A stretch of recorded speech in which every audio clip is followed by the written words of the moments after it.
जय माता दी। आप सभी को चैत्र नवरात्रि की ढेरों शुभकामनाएं। प्रिय दर्शकों, आज की वीडियो में हम बात करेंगे कि चैत्र नवरात्रि के समापन पर कन्या पूजन आपको कब करना है। अष्टमी पर जो कन्या पूजन कर रहे हैं वो कब करेंगे, कैसे करेंगे, और नवमी पर जो कन्या पूजन कर रहे हैं वो कब करेंगे, कैसे करेंगे। कन्या पूजन की विधि क्या रहेगी, कन्या को आप क्या दे सकते हैं, क्या नहीं दे सकते। जो कंजकों को दिया जाता है तो उसमें क्या क्या वो वस्तुएं हैं जो आपको भूल कर भी दान नहीं देनी चाहिए, उनको नहीं देनी चाहिए, और क्या आपको इन्हें देना शुभ रहेगा। साथ ही बताएंगे शुभ मुहूर्त क्या रहेगा कन्या पूजन वाले दिन। अगर आप हवन करना चाहते हैं तो हवन के लिए शुभ मुहूर्त क्या रहेगा। और सबसे महत्वपूर्ण, आप में से बहुत से दर्शक हैं जो सवाल पूछ रहे हैं कि पंडित जी, हम कुंभ होके आए थे तो हमें कुंभ के बारे में जो जल लेके आए थे उससे संबंधित बहुत सारे त्योहारों पर हमने उसका उपयोग किया है, तो क्या हम कन्या पूजन में उसका उपयोग कर सकते हैं क्या, और अगर कन्या पूजन में उपयोग कर सकते हैं तो किस प्रकार से उपयोग करना चाहिए, कहाँ कहाँ प्रयोग कर सकते हैं, क्या विधि रहनी चाहिए। साथ ही अंतिम दिन नवरात्रि की पूजा कैसे आपने करनी है। अष्टमी कर रहे हैं तो, और नवमी कर रहे हैं तो भी, और जो अष्टमी कर रहे हैं क्या वो खेतड़ी और जवारे आदि का विसर्जन अष्टमी को ही कर दें या नहीं कर सकते हैं, पुराण इसके बारे में क्या बताते हैं, ये महत्वपूर्ण चर्चा भी आपके साथ की जाएगी और जानकारी आपको प्रदान की जाएगी। आप देख रहे हैं देवभूमि ज्योतिष संस्थान का प्रतिष्ठित यूट्यूब चैनल देवभूमि धार्मिक। हम यहाँ पर पुराणों के अनुसार और पंचांग के अनुसार जानकारी प्रदान करते हैं। कोई भी बातें मनगढ़ंत नहीं की जाती हैं। जैसा पुराणों में वर्णित है, जो पंचांग हमें तिथि मुहूर्त आदि बताते हैं, हम उसके अनुसार आपको जानकारी प्रदान करते हैं। जानकारी आरंभ करें उससे पहले आपसे निवेदन है कि कृपया ये वीडियो यदि थोड़ा सा भी अच्छा लगे तो उसे एक बार लाइक अवश्य कर दीजिएगा, क्योंकि आपका एक लाइक हमारे लिए बहुत महत्वपूर्ण होता है। हम बड़े परिश्रम के बाद एक वीडियो बनाते हैं, आपके लिए रिकॉर्ड करते हैं समय निकाल के, और जब आप लाइक करते हैं तो हमारा उत्साहवर्धन होता है, वही हमारा एक प्रकार से मेहनताना होता है। तो कृपया वीडियो को एक बार लाइक अवश्य कर दीजिएगा। अपने अनुष्ठान की सफलता के लिए और माता आदिशक्ति का आशीर्वाद प्राप्त करने के लिए कमेंट बॉक्स में अवश्य लिखिएगा जय माता रानी, जय माता दी। बात करते हैं नवरात्रि समापन, कन्या पूजन और विसर्जन की। प्रिय भक्तों, नवरात्रि जो है वो 9 दिन की होती है। इसमें 7 दिन तक पूजन विधि विधान से माता का किया जाता है, अनुष्ठान किया जाता है। 8वें दिन कन्या पूजन होता है, जिसे कुछ प्रांतों में कंजक पूजन के नाम से भी जाना जाता है, और नवमी को भी कन्या पूजन तथा कंजक पूजन होता है।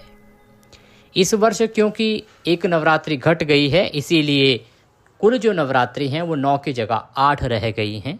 अष्टमी आपने कब करनी है, नवमी आपने कब करनी है, ये तो आपको साथ में बताएंगे ही। अभी जानना ये आवश्यक है कि आपको अष्टमी और नवमी को कन्या पूजन कैसे करना चाहिए, विसर्जन कैसे करना चाहिए। देखिए, जो लोग अष्टमी को कन्या पूजन करते हैं ना, वो लोग सप्तमी तक व्रत करते हैं। व्रत जो है नवरात्रि के, उसकी 2 विधियां हैं। या तो सारे व्रत किए जाते हैं या जोड़े में किए जाते हैं। जोड़े में लोग ऐसे भी कर लेते हैं कि पहला और अंतिम, अर्थात जो लोग अष्टमी करते हैं तो वो प्रतिपदा करते हैं और सप्तमी कर लेते हैं, या पहले 2 और अंतिम 2 भी लोग कर लेते हैं। उसमें ऐसे होता है कि प्रतिपदा और द्वितीय का आपने कर लिया और अंत में षष्ठी और सप्तमी का कर लिया, और अष्टमी को आपने कन्या पूजन करके नवरात्रि का समापन किया। जो लोग नवमी करते हैं वो सप्तमी और अष्टमी का व्रत कर लेते हैं और नवमी को कन्या पूजन करके अपने अनुष्ठान की समाप्ति करते हैं। दोनों ही बातों में एक महत्वपूर्ण चर्चा जो निकल के आई है कि विसर्जन कब करना चाहिए हमें। देखिए, विसर्जन जो है ना वो 10वीं तिथि को करना चाहिए, ध्यान रखिएगा आप। विसर्जन जो है वो 10वीं तिथि को करना चाहिए। ये गलती अधिकतर लोग करते हैं कि अष्टमी को आपने कन्या पूजन कर दिया, आप उसी दिन खेतड़ी जवारे आदि जो है उनका विसर्जन कर देते हैं, कलश को उठा लेते हैं, माता की चौकी को उठा देते हैं। ये अनुचित है। शास्त्रों में, पुराणों में जो वर्णन आता है ना, पुराणों में वर्णन आता है कि आपको चौकी का जो विसर्जन है वो अष्टमी के दिन नहीं करना चाहिए। ये नवदुर्गा का पूजन होता है। नवरात्रि, नवरात्रि का एक अनुष्ठान होता है। आप अष्टमी कर लेते हैं, इसका अभिप्राय ये नहीं है कि वह अनुष्ठान उसी दिन पूरा हो गया। आपको इसका विसर्जन 10वीं को करना चाहिए। जो लोग नवमी को करते हैं वो भी अनुचित है। विसर्जन के लिए नियम बने हैं और उसका बहुत ही महत्वपूर्ण वीडियो हम बना रहे हैं। उस वीडियो पे काम चल रहा है, रिसर्च मैं अभी भी कर रहा हूँ बहुत सारे पुराणों से, और उसमें पूरी जानकारी आपको देंगे कि नवमी पर अगर आप कन्या पूजन कर रहे हैं तो आपको कब विसर्जन करना है, अष्टमी पर कन्या पूजन कर रहे हैं तो कब विसर्जन करना है, पुराण इसके बारे में क्या बताते हैं और क्यों आपको विसर्जन उस दिन करना चाहिए। इससे संबंधित जो पुराणों की जानकारी है, जो शास्त्रों की जानकारी है, वो हम आपके लिए लेके आएंगे। वीडियो में बना रहा हूँ, उसका रिसर्च मैं कर रहा हूँ, क्योंकि बहुत कुछ पढ़ना पड़ता है, बहुत सारी पुस्तकें, सारी चीज़ें हमें भी पहले से ज्ञात नहीं होती हैं। केवल ये पता होता है कि हाँ इस पुराण में इसके बारे में वर्णन है, तो फिर हमें वो पढ़ना पड़ता है और तदोपरांत ही हम आपके लिए जानकारी लेके आते हैं। तो अभी मैं उस पर रिसर्च कर रहा हूँ और वीडियो आपको 1 या 2 दिन में ही प्राप्त हो जाएगा कि आपको विसर्जन कब करना है। पर यह निश्चित है कि विसर्जन जो है वो अष्टमी को तो नहीं करेंगे। अष्टमी को केवल आप अपने अनुष्ठान में कन्या पूजन का प्रावधान कर सकते हैं। जो खेतड़ी जवारे आदि विसर्जित करने हैं वो अष्टमी को नहीं करने चाहिए। माता का जो 9 स्वरूप है ना, उनका विधि विधान से पूजन किया जाना आवश्यक है, अनुष्ठान तभी पूरा माना जाता है। तो आइए पहले बात करते हैं अष्टमी तिथि की पूजा विधि की, फिर हम बात करेंगे नवमी तिथि की पूजा विधि और कन्या पूजन की। तो अष्टमी तिथि को जहाँ भी कन्या पूजन करना है, जिस भी किसी ने अष्टमी को कन्या पूजन करना है, जिसकी अष्टमी होती है, वो कन्या पूजन के लिए सुबह सूर्योदय से पहले अवश्य उठ जाएं। प्रयास ब्रह्म मुहूर्त का करें, परंतु सूर्योदय से पहले अवश्य ही उठ जाएं। उठने के बाद स्नान आदि करके स्वच्छ वस्त्र धारण करके अपने मंदिर की साफ़ सफाई करें, अपने किचन की साफ़ सफाई करें। जहां आपने आज माता के लिए भोग बनाना है, आपके घर में आज देवियां आने वाली हैं, देवियों का आपको पूजन करना है, घर की अच्छे से साफ़ सफाई करवाइए। जो भी आपका हाउस कीपिंग स्टाफ है उसके साथ करवाइए, या स्वयं करते हैं तो स्वयं करिए। अच्छे से साफ़ सफाई रखिए। घर का माहौल इतना पॉजिटिव और इतना सौहार्दपूर्ण होना चाहिए कि माता का विसर्जन करने के बाद, नवरात्रि का विसर्जन करने के बाद भी माता सदा आपके यहाँ पर विराजमान रहें और सदा आप पर कृपा बरसाती रहें। आज के दिन आपको संभव हो तो लाल वस्त्र पहनने चाहिए। यदि आप भारतीय परिधान पहन सकते हैं तो बहुत उत्तम रहेगा। भारतीय परिधानों में आता है कि आप सलवार सूट पहने, जो महिलाएं माताएं बहनें हैं, या तो आप साड़ी पहने। ये भारतीय परिधान हैं, इनको पहनते हैं, उसमें भी लाल रंग की पहनते हैं तो विशेष फलदायी माना जाता है। जो पुरुष हैं वो भी इस दिन यदि कुर्ता पजामा पहनते हैं तो उत्तम है। जो भी पहने आप शालीनता के साथ पहने, और वो पहने जो आपकी शालीनता को दिखाते हों। कुछ भी अभद्र जो है आपको आज के दिन नहीं पहनना चाहिए। पूजा पाठ में तो इस चीज़ से सदा ही बचना चाहिए।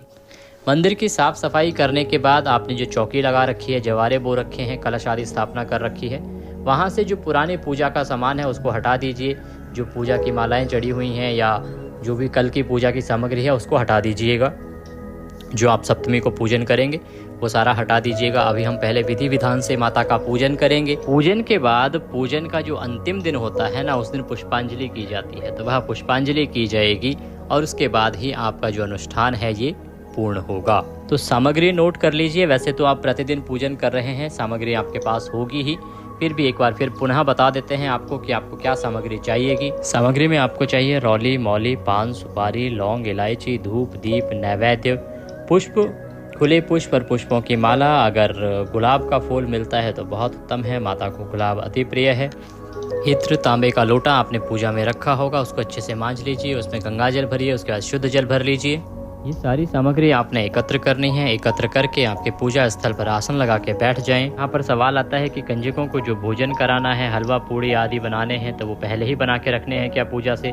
नहीं, आप वो बाद में भी बना सकते हैं। उसका भोग माता को बाद में भी लगाया जा सकता है। पहले आप सुबह की पूजा कर लीजिए, उसके बाद आप कन्या पूजन के लिए जो भोजन है उसको तैयार कर सकते हैं। तो आइए पहले हम आरंभ करते हैं पूजन। जिन लोगों ने 9 दिन का अनुष्ठान रखा है वो भी इसी विधि से पूजन करेंगे, और जो केवल अष्टमी के दिन पूजा करते हैं वो भी इसी विधि से पूजन करेंगे। ध्यान रखिएगा, जो केवल अष्टमी के दिन पूजा कर रहे हैं उनको माता की तस्वीर को स्थापित कर लेना है। एक चौकी लीजिएगा, उस पर लाल वस्त्र बिछाइएगा और पुष्प रखकर उसके ऊपर माता की तस्वीर को स्थापित कर लीजिएगा। प्रतिमा है तो प्रतिमा को स्थापित कर लीजिएगा। जिनके पास चौकी नहीं है वो पृथ्वी पर रखकर भी पूजन कर सकते हैं। पृथ्वी में यदि कच्चा मकान है, कच्ची ज़मीन है, तो आप उसको अच्छे से लीप लीजिएगा। लीपने के बाद गंगा जल से शुद्ध कर लीजिएगा और फिर आप माता की स्थापना कर लीजिएगा। पुष्प रखिएगा, पुष्प बिखरा के और वहाँ पर माता को स्थापित कीजिएगा कि हे माँ, हम पुष्प के रूप में आपको आसन दे रहे हैं, आप इसे ग्रहण करें और यहाँ पर विराजमान हो। इस प्रकार से आप स्थापित कर लीजिएगा। और जो 9 दिन की पूजा कर रहे हैं उन्होंने पहले से स्थापना कर ही रखी है, तो अब हम पूजन आरंभ करेंगे। सबसे पहले कलश देव का पूजन किया जाएगा। कलश देव का पूजन करने के बाद आप नवदुर्गा का पूजन करेंगे। अष्टमी का दिन है, क्योंकि आप अंतिम दिन की पूजा कर रहे हैं, इसीलिए आप देवी भगवती का पूजन करेंगे। मैं आपको आज 8वें स्वरूप का पूजन नहीं बताने जा रहा हूँ। 8वें दिन का जो पूजन होता है वो होता है देवी महागौरी का। उसकी पूजा विधि मैंने आपको पहले भी बता दी है। आज हम अंतिम दिन की जो पूजा विधि है, जिसमें हम सभी देवियों की पूजा एक साथ करते हैं, और सभी देवियों का जो सम्मिश्रण है वो है माँ जगदम्बा, वो है माँ आदिशक्ति भवानी, माँ दुर्गा। तो आज हम माँ दुर्गा का पूजन करेंगे।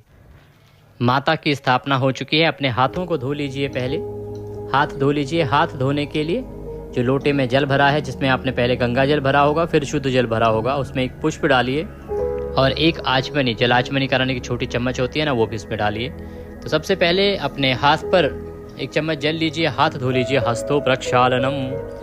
और जो सामग्री है आपके पास उस सबका हम पवित्रीकरण कर लेते हैं। थोड़ा सा स्थान का पवित्रीकरण कर लेते हैं। कुछ नई वस्तुएं आई होंगी, आप बेशक 9 दिन से पूजन कर रहे हैं, पर कुछ ना कुछ नया आता है तो हमें उसका शुद्धिकरण करना चाहिए। तो आप पुष्प से जल के छींटे दीजिए अपने आसपास, और जो भी सामग्री है, अपना पूजा स्थल है यहाँ पर। ओम पवित्रो अपवित्रवांग सर्वांग वस्तांगतो विवाम यह स्मरेत पुंडरीकाक्षम सभायंतरः शुचिः ओम। इस प्रकार से आप जल के छींटे लेके सबका पवित्रीकरण करेंगे। माता को पूजन करें। उससे पहले हमें कलश देव का पूजन करना है, जैसा मैंने आपको भी बताया। कलश देव को जब हम सामग्री अर्पित करते हैं ना, तो कलश देव के आगे हमने एक पात्र रखवाया था आपको। कोई कटोरी या कोई पात्र रखिए जिसमें हम पूजा की सामग्री अर्पित करेंगे, जैसे कि कलश देव स्थिर रहेंगे। कई बार पूजा की सामग्री अर्पित करते समय कलश जो है वो हिल जाता है, डुल जाता है, वो ठीक नहीं होता, शुभ नहीं होता। इसीलिए एक पात्र रख लीजिए, उसमें हम पूजा की सामग्री अर्पित करेंगे। कलश देव को सबसे पहले पद्य अर्घ्य आचमनी अर्पित करेंगे। तो इसके लिए आप एक एक चम्मच जल अर्पित करेंगे, एक एक मंत्र पर। ध्यान दीजिएगा कि एक धूप और एक दीप वो अवश्य जला लीजिएगा।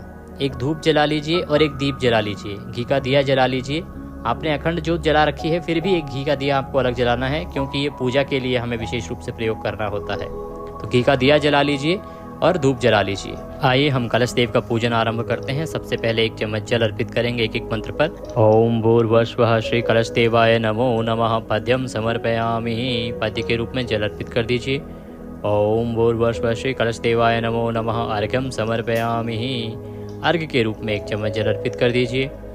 ओम भूर्भुवः श्री कलश देवाय नमो नमः। आचमनिम समर्पयामि। आचमनी के रूप में एक चम्मच जल कलश देव को अर्पित करेंगे। आप कलश देव को स्नान के लिए जल अर्पित करेंगे। ओम भूर्भुवः श्री कलश देवाय नमो नमः। स्नानम स्नान्ते जलम समर्पयामि। स्नान के बाद पंचामृत से स्नान कराया जाता है। तो पंचामृत बनाइए। कच्चा दूध, दही, घी, शहद और शक्कर, 5 चीज़ें मिला लीजिए, पंचामृत बना लीजिए। उसको एक पुष्प पर लगा लीजिए, फूल पर लगा लीजिए, और वह अर्पित कीजिएगा पंचामृत स्नान के रूप में, कि आप कलश देव को पंचामृत से स्नान करा रहे हैं। ओम भूर्भुवः श्री कलश देवाय नमो नमः। पंचामृत स्नानम पंचामृतम समर्पयामि।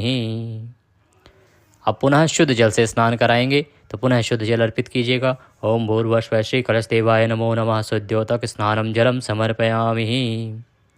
कलश देव को वस्त्र अर्पित करेंगे। वस्त्र के रूप में मौली का टुकड़ा तोड़ लीजिए, वह अर्पित कीजिएगा। ओम भूर्भुवः श्री कलश देवाय नमो नमः। वस्त्रम समर्पयामि। वस्त्रम उपवस्त्रम यज्ञोपवीतम। यज्ञोपवीत अर्पित करेंगे, अर्थात जनेऊ। जनेऊ पर पहले रौली का तिलक कर लीजिएगा, फिर जनेऊ अर्पित करेंगे। ओम भूर्भुवः श्री कलश देवाय नमो नमः। यज्ञोपवीतम समर्पयामि। यज्ञोपवीत अर्पित करने के बाद कलश देव को तिलक करेंगे। 5 या 7 बिंदी लगा सकते हैं, या 1 बिंदी भी लगा सकते हैं। ओम भूर्भुवः श्री कलश देवाय नमो नमः। रौले कुमकुमादिकम तिलकम समर्पयामि। तिलक कीजिए कलश देव को। जो ऊपर आपने श्रीफल नारियल रखा है उस पर भी तिलक कीजिए। अक्षतम समर्पयामि। अक्षत अर्पित कीजिए। अब कलश देव को पुष्प अर्पित करेंगे। फूलों की माला है तो माला पहनाएंगे। ओम भूर्भुवः श्री कलश देवाय नमो नमः। पुष्पम समर्पयामि। माल्यार्पणम कुरुः। पुष्प अर्पित कीजिए। माला है तो माला पहनाइए। अब आप धूप दिखाएंगे, दीप दिखाएंगे। धूप दीप हमने आपसे जलवाए थे ना अभी, क्या प्रज्वलित कर लीजिए। तो यहाँ से धूप दिखाएंगे, दीप दिखाएंगे। ओम भूर्भुवः श्री कलश देवाय नमो नमः। धूपम दर्शयामि, दीपम दर्शयामि। धूप दिखाइए कलश देव को और दीप दिखाइए। धूप दीप दिखाने के बाद अब कलश देव को नैवेद्य अर्पित करेंगे। नैवेद्य के रूप में आपके पास मिठाई है तो मिठाई चढ़ाइएगा, नहीं तो फल चढ़ा सकते हैं, अन्यथा मिश्री अर्पित कर दीजिएगा। ओम भूर्भुवः श्री कलश देवाय नमो नमः। नैवेद्यम समर्पयामि। और नैवेद्य अर्पित कर दीजिएगा। नैवेद्य अर्पित करने के बाद अब कलश देव को आप जलाचमनी कराएंगे, भोजन के बाद की जलाचमनी। तो 1 चम्मच जल पुनः अर्पित कीजिएगा मंत्र के बाद। ओम भूर्भुवः श्री कलश देवाय नमो नमः। भोजनान्ते जलम समर्पयामि। जलाचमनी कराने के बाद अब कलश देव को तांबूल अर्पित करेंगे। तांबूल पान का पत्ता लीजिए, उसकी डंडी तोड़ दीजिए, 2 लौंग, 2 इलायची और 1 सुपारी रखिए, बीड़ा बनाइए और वह अर्पित कीजिए। ओम भूर्भुवः श्री कलश देवाय नमो नमः। तांबूलम समर्पयामि। तांबूल अर्पित करने के बाद दक्षिणा अर्पित करेंगे। ओम भूर्भुवः श्री कलश देवाय नमो नमः। शुभ दक्षिणायाम समर्पयामि। शुभ दक्षिणा अर्पित कीजिए। जो भी आप द्रव्य अर्पित करना चाहते हैं वह अर्पित कीजिए और हाथ जोड़ के कलश देव से निवेदन कीजिए कि हे कलश देव, हमने यह आपका जो पूजन किया है आज नवरात्रि के 8वें दिन का, इसको आप स्वीकार करें। कोई गलती कोई त्रुटि हमसे हुई हो तो उसे क्षमा करें और दया का आशीर्वाद प्रदान करें। इस प्रकार से आपने कलश देव का पूजन करना है। कलश देव का पूजन करने के बाद अब आपको जगदम्बा का पूजन करना है। माता को सबसे पहले याद कीजिएगा। माता के 2 मंत्र बहुत महत्वपूर्ण हैं, इसमें ध्यान दीजिएगा। एक वो जब आप अभी माता को स्मरण करेंगे और एक वो जब माता को आप अंत में प्रणाम करेंगे। इन दोनों मंत्रों का विशेष रूप से आप ध्यान रखिएगा। माता का ध्यान कीजिए हाथ जोड़ के और उनका स्मरण कीजिए। ओम सर्वमंगल मांगल्ये शिवे सर्वार्थ साधके शरण्ये त्र्यंबके गौरी नारायणी नमस्तुते।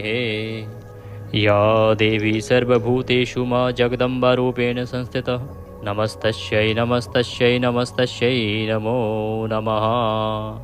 हे मातेश्वरी, हम आपका आवाहन करते हैं, आपका पूजन करते हैं, आप इसे ग्रहण करें। अब माता का पूजन आरंभ करेंगे। सबसे पहले माता को पद्य, अर्घ्य, आचमनी अर्पित कराएंगे। इसी दौरान आपको एक उपाय भी बताएंगे जो आपको इस अष्टमी पर पूजन में अवश्य करना चाहिए। तो पद्य, अर्घ्य, आचमनी कराने के लिए एक एक मंत्र पर 1-1 चम्मच जल अर्पित कीजिएगा। या देवी सर्वभूतेषु मा जगदम्बा रूपेण संस्थिता नमस्तस्यै नमस्तस्यै नमस्तस्यै नमो नमः। ओम भूर्भुवः स्वः जगदम्बा देव्यै नमः। पद्यम समर्पयामि। पद्य के रूप में जल अर्पित कीजिए। अब अर्घ्य अर्पित करेंगे। आ देवी सर्वभूतेषु मा शक्ति रूपेण संस्थिता नमस्तस्यै नमस्तस्यै नमस्तस्यै नमो नमः। ओम भूर्भुवः स्वः श्री जगदम्बाय नमः। अर्घ्यम समर्पयामि। अर्घ्य अर्पित करने के बाद अब माता को आप आचमनी कराएंगे। आचमनी के लिए पुनः 1 चम्मच जल अर्पित कीजिएगा। या देवी सर्वभूतेषु मा जगदम्बा रूपेण संस्थिता नमस्तस्यै नमस्तस्यै नमस्तस्यै नमो नमः। ओम भूर्भुवः स्वः श्री दुर्गाय नमः। जलाचमनीं समर्पयामि। जलाचमनी कराने के बाद माता को स्नान कराएंगे। प्रेम से स्नान कराइएगा। स्नान के लिए जल अर्पित कीजिएगा। देवी सर्वभूतेषु माँ नवदुर्गा रूपेण संस्थिता नमस्तस्यै नमस्तस्यै नमस्तस्यै नमो नमः। ओम भूर्भुवः स्वः दुर्गाय नमः। जल स्नानम समर्पयामि। नवदुर्गा का स्नान कराइए, जल अर्पित कीजिए स्नान के लिए। स्नान कराने के बाद पंचामृत से स्नान कराएंगे। पंचामृत से स्नान कराने के लिए पंचामृत बनाइए और आप पुष्प पर लगाकर उसे अर्पित कीजिएगा। देवी सर्वभूतेषु माँ नवदुर्गा रूपेण संस्थिता नमस्तस्यै नमस्तस्यै नमस्तस्यै नमो नमः। श्री नवदुर्गा देव्यै नमः। पंचामृत स्नानम समर्पयामि। पंचामृत अर्पित कीजिए। पंचामृत अर्पित करने के बाद पुनः शुद्ध जल से अभिषेक कराएंगे। स्नान कराएंगे तो शुद्ध जल अर्पित कीजिएगा। या देवी सर्वभूतेषु माँ नवदुर्गा रूपेण संस्थिता नमस्तस्यै नमस्तस्यै नमस्तस्यै नमो नमः। ओम भूर्भुवः स्वः नवदुर्गा देव्यै नमः। शुद्ध्योदक स्नानम जलम समर्पयामि। माता को वस्त्र अर्पित करेंगे। अष्टमी का दिन है, आप चुनरी लाए हैं चुनरी चढ़ाएं, साड़ी लाए हैं साड़ी चढ़ाएं साड़ी, और ये नहीं है तो केवल आप कलावा मौली ले लीजिए। मौली का एक टुकड़ा तोड़ के और वह माता को अर्पित कर दीजिएगा वस्त्र के रूप में। या देवी सर्वभूतेषु माँ नवदुर्गा रूपेण संस्थिता नमस्तस्यै नमस्तस्यै नमस्तस्यै नमो नमः। ओम भूर्भुवः स्वः नवदुर्गा देव्यै नमः। वस्त्रम समर्पयामि। वस्त्र अर्पित कीजिए। वस्त्र के बाद माता को इत्र लगाएंगे। इत्र अर्पित कीजिएगा। इत्र को आप पुष्प पर लगा लीजिए और वह माता को अर्पित कीजिएगा। ओम भूर्भुवः स्वः नवदुर्गा देव्यै नमः। इत्रम समर्पयामि। इत्र अर्पित करने के बाद माता को चंदन लगाइए, तिलक लगाइए। रौली कुमकुम आदि का तिलक लगेगा। माता को रौली का तिलक कीजिएगा। या देवी सर्वभूतेषु माँ नवदुर्गा रूपेण संस्थिता नमस्तस्यै नमस्तस्यै नमस्तस्यै नमो नमः। ओम भूर्भुवः स्वः नवदुर्गा देव्यै नमः। रौली कुमकुम आदिकम तिलकम समर्पयामि। माता को तिलक लगाइए। अक्षतम समर्पयामि। अक्षत अर्पित कीजिए। इसके बाद माता को श्रृंगार की जो वस्तुएं आपके पास में हैं वह श्रृंगार की वस्तुएं अर्पित कीजिए माता को, और फूलों की माला हम पहनाएंगे। या देवी सर्वभूतेषु मां नवदुर्गा रूपेण संस्थिता नमस्तस्यै नमस्तस्यै नमस्तस्यै नमो नमः। ओम भूर्भुवस्सुः नवदुर्गा देव्यै नमः। पुष्पम समर्पयामि। पुष्प अर्पित कीजिए, फूलों की माला अर्पित कीजिए, धूप दिखाएंगे, दीप दिखाएंगे माता को। देवी सर्वभूतेषु मां नवदुर्गा रूपेण संस्थिता नमस्तस्यै नमस्तस्यै नमस्तस्यै नमो नमः। ओम भूर्भुवस्सुः नवदुर्गा देव्यै नमः। धूपम दर्शयामि, दीपम दर्शयामि। धूप दिखाइए माता को, दीप दिखाइए माता को, और नैवेद्य अर्पित कीजिए। अब हम माता को भोग लगाएंगे। हलवे पूड़ी का भोग अगर अभी बन गया है तो आप यहाँ अर्पित कर सकते हैं नैवेद्य में, नहीं तो यहाँ पे मिश्री, फल या मिठाई का भोग लगा सकते हैं। उसके बाद हम अलग से माता को भोग लगा देंगे। आपके पास जो भोग उपलब्ध है वह अर्पित करेंगे नैवेद्य के रूप में। या देवी सर्वभूतेषु मां नवदुर्गा रूपेण संस्थिता नमस्तस्यै नमस्तस्यै नमस्तस्यै नमो नमः। ओम भूर्भुवस्सुः नवदुर्गा देव्यै नमः। नैवेद्यम समर्पयामि। नैवेद्य अर्पित कीजिए। नैवेद्य अर्पित करने के बाद जलाचमनी कराएंगे, भोजनांते जलाचमनी। या देवी सर्वभूतेषु मां नवदुर्गा रूपेण संस्थिता नमस्तस्यै नमस्तस्यै नमस्तस्यै नमो नमः। ओम नवदुर्गा देव्यै नमः। भोजनांते जलाचमनीं समर्पयामि। एक चम्मच जल लीजिए, अर्पित कर दीजिए। जल आचमनी कराने के बाद तांबूलम पूंगी फलम। तांबूल पान का बीड़ा अगर आपके पास है, मीठा पान, तो वह बनवाइए गुलकंद वाला। हाथ जोड़ के माता से निवेदन कीजिए। आपका कोई भी, यदि कोई आपकी इच्छा है, कोई मुराद है, वह इस बीड़े के साथ बोलते हुए माता को अर्पित कीजिएगा। यह अवश्य ही पूरी होगी, ऐसी मान्यता है। ये एक प्रकार का उपाय है जो आप अष्टमी के दिन पूजा में कर सकते हैं। या देवी सर्वभूतेषु मां नवदुर्गा रूपेण संस्थिता नमस्तस्यै नमस्तस्यै नमस्तस्यै नमो नमः। ओम नवदुर्गा देव्यै नमः। तांबूलम समर्पयामि। तांबूल अर्पित करेंगे, उसके बाद दक्षिणा अर्पित करेंगे। द्रव्य राशि जो भी आपके पास है वह द्रव्य अर्पित कीजिए। या देवी सर्वभूतेषु मां नवदुर्गा रूपेण संस्थिता नमस्तस्यै नमस्तस्यै नमस्तस्यै नमो नमः। ओम नवदुर्गा देव्यै नमः। दक्षिणायाम द्रव्यम समर्पयामि। द्रव्य राशि अर्पित कीजिए। द्रव्य अर्पित करने के बाद अब माता से प्रार्थना करेंगे। हाथ जोड़ के माता से निवेदन कीजिएगा। ओम जयंती मंगला काली भद्रकाली कपालिनी दुर्गा क्षमा शिवा धात्री स्वाहा स्वधा नमस्तुते। बोलिए जगदम्बा मात की जय। आपको हाथ जोड़ के प्रणाम कीजिए। आपने जो 9 दिन का पूजन किया है ना, अब हम इसके लिए एक पुष्पांजलि अर्पित करेंगे। वह पुष्पांजलि आपको अवश्य करनी चाहिए। हाथों में पुष्प ले लीजिए, खड़े हो जाइए, माता से निवेदन करेंगे। आवाहनम न जानामि विसर्जनम पूजम चैवम न जानामि क्षम्यताम परमेश्वर। हे मातेश्वरी, न हम आपका आवाहन जानते हैं, न पूजन जानते हैं, न विसर्जन जानते हैं। हम तो अज्ञानी जीव है। जैसी बन पड़ी है वैसी सेवा आपके श्री चरणों की इन 8 दिनों में की है। हमसे जाने अनजाने में कोई गलती, कोई त्रुटि, कोई भूल हो गई हो तो मातेश्वरी उसे क्षमा कीजिएगा और दया का आशीर्वाद प्रदान कीजिएगा। आपको हमारे पास अर्पित करने के लिए कुछ भी नहीं है। तन मन धन सब आप ही का है। हमारे पास क्या है? मालती मलका जाति सत्पत्रादि संयुक्तम पुष्पांजलि मया दत्ताम ग्रहणाम परमेश्वर। हे मातेश्वरी, यह पत्र पुष्प की भेंट है, इसे आप स्वीकार करें और आशीर्वाद प्रदान करें।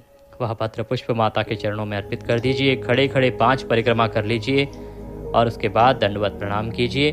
प्रणाम करने के बाद आपका ये जो अनुष्ठान का पूजन था 8 दिन का, वह पूर्ण हुआ। आप चौकी आदि का विसर्जन आज नहीं करेंगे। विसर्जन की विधि हम आपके लिए बता रहे हैं और दशमी को आपने इसका विसर्जन करना है। अब आप कन्या पूजन की तैयारी कीजिए। कन्याओं का पूजन कीजिएगा। 9 कन्या आपने इस दिन बिठानी होती हैं। 9 कन्या अगर आपके घर पे ना आ पाए तो कम से कम 1 कन्या अवश्य बुलाएं। बाकी आप कन्याओं के वहाँ पे दे के आ सकते हैं, परंतु 9 कन्या का पूजन का विधान बताया गया है। कन्या पूजन कैसे करना है? देखिए, कन्या जब आपके घर पे आएंगी, सबसे पहले उनके पद प्रक्षालन कीजिएगा, उनके पैरों को धोइएगा। पैर धोने के बाद अच्छे से उनको पहुँचिएगा, प्रेम से पहुँच के उनको तिलक कीजिएगा, मौली बांधिएगा, अक्षत लगाइएगा। इस प्रकार से आप उनका पूजन करेंगे। ये पूजन करने के बाद उनको आसन पे बिठाइएगा और भोजन कराइएगा। पूड़ी, हलवा और छोले, जो काले चने होते हैं ना, उसका। और उसके बाद भोजन करा के जो भी आप माता के लिए जो 8 रूप हैं उनके लिए लेके आए हैं देने के लिए उपहार, वह उपहार और दक्षिणा उनको दीजिएगा। दक्षिणा आवश्यक है।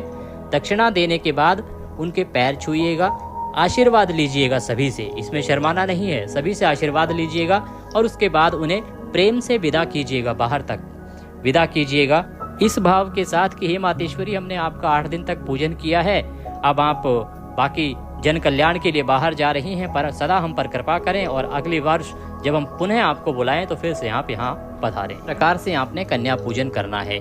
ये विधि बेशक हमने अष्टमी की बताई है, लेकिन जो पूजन की विधि होगी वो यही रहेगी नवमी वालों के लिए भी, और कन्या पूजन भी नवमी वालों को इसी प्रकार से करना है। विसर्जन की जो विधि है उसके लिए हमने कहा कि अलग सी वीडियो बनाएंगे, उसमें बताएंगे। अब बात आती है कि जो त्रिवेणी संगम से स्नान करके आए हैं, वहाँ से जो जल लाए हैं, उसका क्या करें। जी हाँ, ये बहुत बड़ा सवाल है। यदि आप त्रिवेणी से जल लाए हैं ना, तो उस जल से इन 9 कन्याओं के पद प्रक्षालन कीजिए। इन 9 कन्याओं को वह त्रिवेणी संगम का लाया हुआ जल अर्पित कीजिए। बहुत कल्याणकारी होगा। यह इतना कल्याणकारी होगा कि आपके इस कन्या पूजन को और साथ में कुंभ स्नान को भी सफल बना देगा, क्योंकि इससे जो फल है वो कई हजार गुना बढ़ जाएगा। आप माता के 9 रूपों की पूजा कर रहे हैं 9 कन्याओं के रूप में, और उन 9 कन्याओं को कुंभ जल से यदि पद प्रक्षालन करा रहे हैं तो वो उन 9 कन्याओं को एक प्रकार से कुंभ स्नान जैसा फल प्रदान करने वाला हो गया। तो आप माता का स्वरूप जानते हुए, माता का स्वरूप देखते हुए उन 9 कन्याओं के पैरों को त्रिवेणी के जल से धोइएगा। आपका लाभ जो है, आपका फल जो है, आपका पुण्य जो है वो हजारों गुना बढ़ जाएगा। ये करना कब है? देखिए, दुर्गा अष्टमी कन्या पूजन होगा 5 अप्रैल को और 6 अप्रैल को नवमी का कन्या पूजन होगा। शुभ मुहूर्त रहेगा 5 तारीख को सुबह 6:30 बजे से और 10:20 तक, और 6 तारीख को सुबह 6:40 से और 10:55 तक।